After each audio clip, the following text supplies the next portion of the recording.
के आसपास अगर वोटर्स है, जिसमें मुझे लगता है 2 लाख प्लस हमारे रैयत वोटर्स है, जिसमें 1 लाख तो केवल विस्थापित वोटर है। केवल विस्थापित वोटर भी अगर एक जगह स्थापित हो जाए तो आंदोलन करने की नौबत नहीं आती, उनके बीच एक विधायक बन जाता। और जीवन अगर हम एवरेज निकालते हैं एक गांव में 1000 आदमी तो 84,000 आदमी, अगर 84,000 आदमी अगर यहाँ खड़े हो जाएंगे, उसका आधा भी खड़ा हो जाएगा 42,000, उसका आधा अगर 21,000 लोग यहाँ खड़े हो जाएंगे तो मुझे लगता है यहाँ पुलिस तो छोड़िए, यहाँ तमाम फोर्सों की संख्या कम पड़ जाएगी और 1 घंटा नहीं 10 मिनट में वार्ता के लोग हो जाएंगे। नहीं, एकजुटता की कमी रही। नियम कायदे कानून बनते हैं, उसमें विधायिका का रोल होता है, यानी हमारे जो जनप्रतिनिधि रहे हैं कहीं ना कहीं वो उनकी उदासीन सोच रही है या फिर जो भी कारण कहें, क्योंकि आज ये सर्वविदित है कि जितने भी कंपनी फैक्ट्री स्थापित होते हैं उनमें स्थानीय विधायक रहे, स्थानीय जो दल हैं उनके जो नेता रहे, उनको काफ़ी मोटी रकम अदा की जाती है।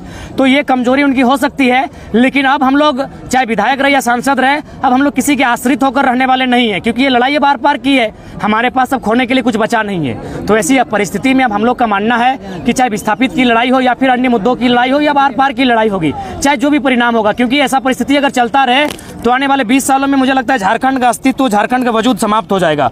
तो इसीलिए आप समझ सकते हैं, मैं इसी आंदोलन की व्याख्या करती हूँ, ये कहीं ना कहीं दर्द का आंदोलन था। यदि दर्द का आंदोलन नहीं होता तो 50 लड़के थे, आज 5 करोड़ तक इसकी आवाज पहुंच चुकी है। इसका मतलब सीधा है, ये समय का आंदोलन था, नियति का आंदोलन था, ये हम लोगों का आंदोलन नहीं था। नियति समय चाहती थी कि दर्द लोगों के लिए कोई आवाज बने, एक आंदोलन हो और जितने शोषित वंचित लोग हैं वो एक जगह आए और इस बार आखिरी अपनी जो अंतिम निर्णायक लड़ाई उसे लड़ सके। बिहार तत्कालीन बिहार जब था तब डीपी महेश्वरी जो मुख्य सचिव थी, तब विस्थापितों के लिए 4th ग्रेड का जो है आरक्षण की बात उन्होंने किया था, लेकिन जब से झारखंड बना विस्थापितों का वो अधिकार भी छीन गया। क्या मानते हैं, अपनों ने लूटा गैरों में कहाँ दम था? हाँ बिल्कुल, आपका ये कथन सही है कि अपनों ने लूटा गैरों में कहाँ दम था। कुछ हमारे लोग भी दोषी हैं, दोषी चूंकि उन्होंने देखा निजी स्वार्थ। आज ऐसा नहीं कि BSL में आज जो हम लोग अप्रेंटिस के ही माध्यम से यहाँ इतने लोग आए हैं, तो ऐसा नहीं है। यहाँ हमें आने से पूर्व कई लोगों ने टेलीफोन किया कि आप इस मुद्दे पे मत आइए, अपने ही लोगों ने। तो कहीं ना कहीं आप बहुत सारे अपने लोग हैं जिनको काफ़ी मतलब धनराशि उनको दान दी जाती है या फिर उनको चंदा के रूप में दिया जाता है, उनको चुनाव लड़ने के लिए चंदा के रूप में जाता है, तो अपने लोग हैं। तो अब 23 सालों के झारखंड ने बहुत दुर्दशा को देखा है। अब अपने रहें या फिर कोई और रहे, अब हम लोग अपना शोषण नहीं सहेंगे, हमारी आवाज़ रहे, हमारे जो भी लड़ाकू हैं वो अब सामने आकर अपनी लड़ाई को लड़ेंगे, आर पार की लड़ाई लड़ेंगे और फिलहाल हम लोग भी विधिवत लड़ेंगे, एक चरणबद्ध होकर लड़ेंगे, एक सीरीज में लड़ाई लड़ेंगे। दादा आपका कुछ सवाल था? विस्थापितों का दुर्दशा का कारण क्या है और 50 सालों में किस कारण से विस्थापित चलेगा? देखिए, विस्थापितों की सबसे जो पहला कारण है आपसी एकजुटता का ना होना, क्योंकि आज अगर बात करें, ऐसा नहीं बंगाल में भी जमीन अधिग्रहण हुआ है, उड़ीसा में भी हुआ है, बाकी प्रदेशों में होता है। आए दिन अडानी कंपनी चूंकि अभी हाईलाइटेड है, बहुत राज्यों में जमीन अधिग्रहण करती है, लेकिन वहाँ के लोग काफ़ी एकजुटता के साथ विरोध प्रदर्शन करते हैं, उस योजना को वापस करते हैं। और हमारे जो पश्चिम बंगाल की मुख्यमंत्री है माननीय ममता बनर्जी जी, वो भी टाटा नैनो ने जो जमीन अधिग्रहण किया था उसके खिलाफ आंदोलन करके आई थी।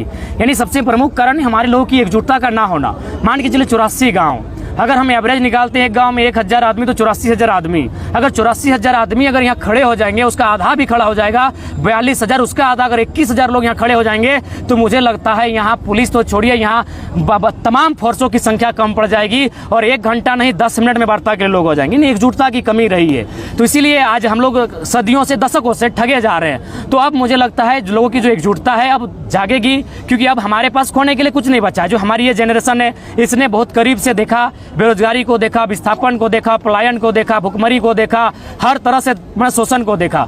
तो मेरा मानना है कि जो हमारी सबसे बड़ी समस्या है एकजुटता का ना होना। उसके बाद हमारे जो लीडर हैं, हमारे जो लोग हैं केवल वोटर्स बन के, ऐसा नहीं है कि बोकारो में हमारे आज तक जनप्रतिनिधि नहीं रहे, विशेषकर जो खाटी की बात करें, जो माटी की बात करें, हमारे आज तक सांसद नहीं रहे जो मैंने मेंबर ऑफ पार्लियामेंट में जाके BSL के सिंदरी FCI के दर्द को रख सके। हमेशा 1952 से लोग जो अन्य राज्यों के वे लोग चुन के गए, तो उन्हें क्या वास्ता होगा हमारी ज़मीनें से, क्या हमें लाभ मिलता था, हमारी ज़मीनों को छीन जाने का दर्द किसे है।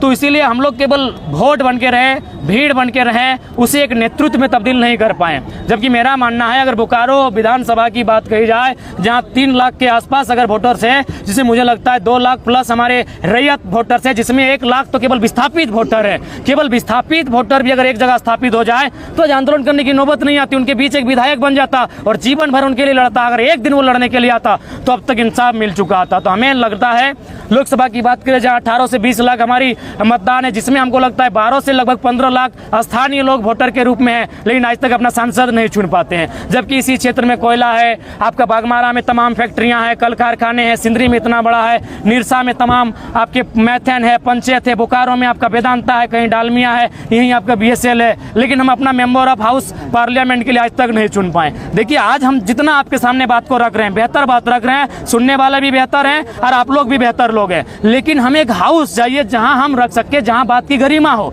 तो वहां हमारे लोग चुन के नहीं जा रहे हैं। इसीलिए अब हमारा 24 का ये भी लक्ष्य होगा। लोगों ने आरोप लगाया कि आप लोग आंदोलन कर रहे हैं, अब नेता बनने की क्या जरूरत है, MP MLA बनने की क्या जरूरत है। तो हम लोग बोले कि सड़क में आप कितना भी आंदोलन करें, सड़क में कितना भी रखें, जब तक हाउस में आपकी बातों को कोई नहीं रखे उसकी गरिमा नहीं बढ़ती। इसलिए अब हम लोग हाउस में जाएंगे और जब जब वहां डिबेट होगा, जब जब हमें मौका मिलेगा अपनी बात को रखने का, हम लोग कभी बोकारो BSL का बात रखेंगे, कभी FCI सिंदरी का, तो कभी पंचायत डैम का बात रखेंगे, तो कभी डालमिया का, तो कभी आपका DBC का।